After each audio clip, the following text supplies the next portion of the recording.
All right, Coach, congratulations on win number 100 in your career. I'm sure it feels good to get a 100th win in a game like this where for the first 2 quarters of the game you probably played as well as you have all season long. The third quarter, a lot of fouls rack up, and then you close it out. How do you sum up this 100th win?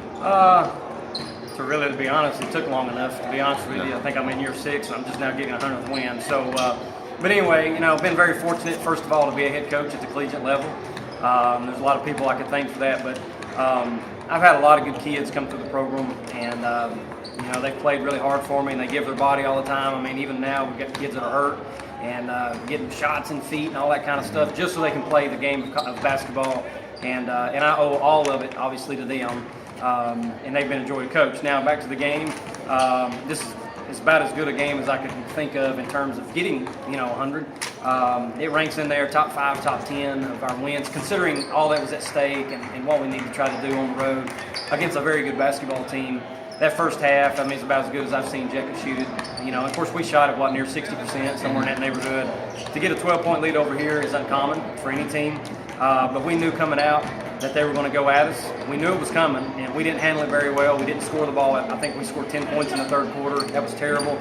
We find ourselves down 4, but instead of losing our mind, we just talked about, this is what we hope for, going into the fourth quarter at Catawba, to have a shot to win the basketball game. And I was very proud of how they did some things down in the fourth quarter. We talked about Abby came off the bench. She didn't play very many minutes. She played 4, but it was 4 big minutes. Stubbs, who didn't play a lot the other night, came off the bench, played really good.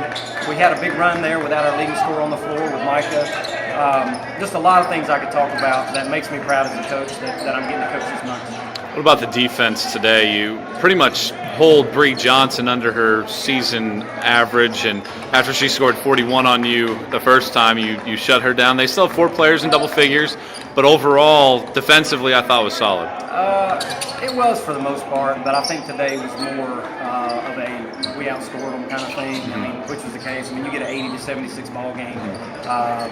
Defense isn't the thing you're typically talking about, but I do think that the kids took it upon themselves. They paid attention in the scout, and they guarded really well. But at the same time, Catawba's got good players, especially there in the third quarter. One of the things we didn't want to give them was easy one-footers and free throws, and that's the thing that they got us in the third quarter. But we came out and pressed a little bit in the fourth quarter. I thought that was huge, and we had a good lineup on the floor that was kind of speeding them up. And just very fortunate to come out with a win. The kids made some big plays down the stretch. I think Brooks had that big 3. Bree played great down the stretch, and then of course Stubby.